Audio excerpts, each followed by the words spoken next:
Hello dear students, I am Professor Sandeep Gupta, Department of Civil Engineering, SIRTE. Today in this class, we discuss about the bracing system. It is a very important topic for the steel structure designing point of view. This topic is connected last class. Last class I will discuss about the shear wall. So similar to the bracing. Bracing system, these are the outlines of bracing system, definitions of bracing system देखेंगे हम लोग, advantage of bracing system देखेंगे, and third one is the type of the bracing system.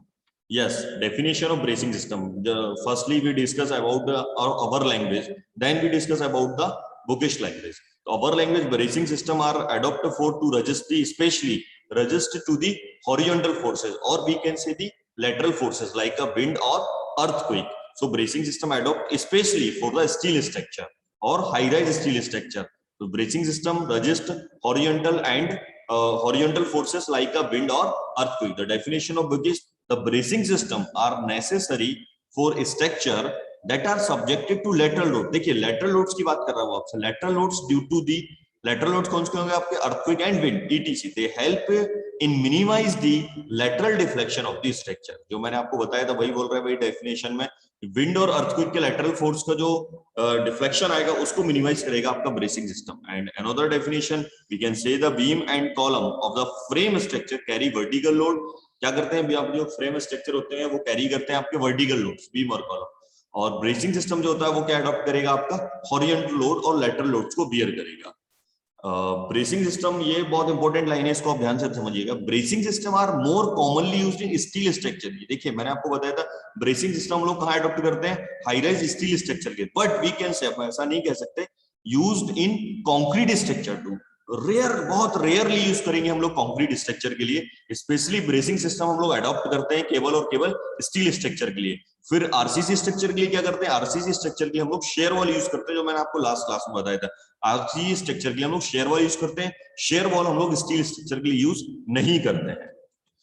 Advantage of bracing system, so already आप discussed advantage means क्या करेगा भाई bracing system आपका, जो आपका हॉरिजॉन्टल फोर्सेस का इफेक्ट होगा, बाइंडिंग इफेक्ट, उसको मिनिमाइज करेगा. यही इसका बेसिक एडवांटेज है भाई.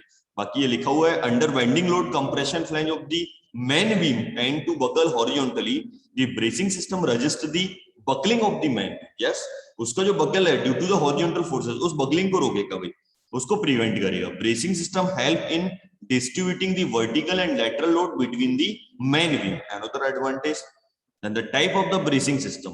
Majorly और commonly हम लोग bracing system basically हम लोग दो categories में इसको divide करते हैं. First is horizontally bracing system and second is vertically bracing system. अलग अलग requirement के हिसाब से हम दोनों को adopt कर लेते हैं. Generally हम लोग vertical bracing system ही adopt करते हैं. तो horizontal bracing system में लिखा हुआ है this consists of bracing at each floor in the horizontal planes, providing load path so that the horizontal forces can be transferred to the planes of vertical bracing. जब हम लोग horizontal bracing use करते हैं तो ultimately क्या करते हैं, वो अल्टीमेटली लोड को ट्रांसफर कर देते हैं वर्टिकल ब्रेसिंग पर. ये मेनली टू टाइप्स के होते हैं हमारे. फर्स्ट आपका जैसे डायफ्राग्राम्स एंड सेकंड होता है डिस्क्रीट ट्रायंगुलेटेड ब्रेसिंग सिस्टम. तो हॉरिजॉन्टल ब्रेसिंग सिस्टम भी कनेक्टिविटी वर्टिकल से ही रहती है और वो वर्टिकल पर ट्रांसफर कर देते हैं अपने लोड्स को. Vertical bracing system is design to resist. Vertical bracing system जो डिजाइन करते हैं हम लोग, क्या रेजिस्ट करता है? जैसा मैंने प्रीवियसली अभी डिस्कस किया आपसे, विंड फोर्स और equivalent horizontal forces. And the vertical bracing system generally मैंने आपको बताया हम लोग जो अडॉप्ट करते हैं वर्टिकल ब्रेसिंग सिस्टम ही अडॉप्ट करते हैं. नंबर ऑफ टाइप्स होते हैं डिपेंड अपॉन दी शेप्स. जैसे आपका अभी मैंने नेक्स्ट जैसे आपके क्रॉस ब्रेसिंग है, सिंगल ब्रेसिंग है, वी शेप है, इन्वर्टेड वी है, के टाइप है. इस तरह के number of vertical bracing system होते हैं जो मैं आपको नेक्स्ट स्लाइड में दिखाने वाला हूं. जैसे in vertical planes there are bracing between column lines which provide load path that are used to transfer horizontal forces to ground level. This system aims to transfer horizontal load to the foundation and withstand the overall sway of the structure. These are the bracing placed between two lines of column. This is a vertical bracing. It can also be studied in two types, namely basically two होते हैं. जैसे हमारा एक हो गया cross bracing और single diagonal. तो ये देखिए, ये डायग्राम मैंने बनाया हुआ आप लोग देख रहे हैं. You can see the point V bracing, that is the shape of the V. Diagonal bracing is the diagonal bracing frame forward. ये देखिए डायगोनल इस डायरेक्शन में, ये बैकवर्ड, बैक बोलेंगे इसको, ब्रेस बैक, और इसको फ्रेम फॉरवर्ड बोलेंगे। ये आपका क्रॉस ब्रेसिंग दिखाई दे रहा है, इन्वर्टेड भी, ये देखिए उल्टा भी है, और एक के टाइप का होता है जो अल्फाबेटिकली के होता है, वो भी हम लोग कई बार अडॉप्ट करते हैं।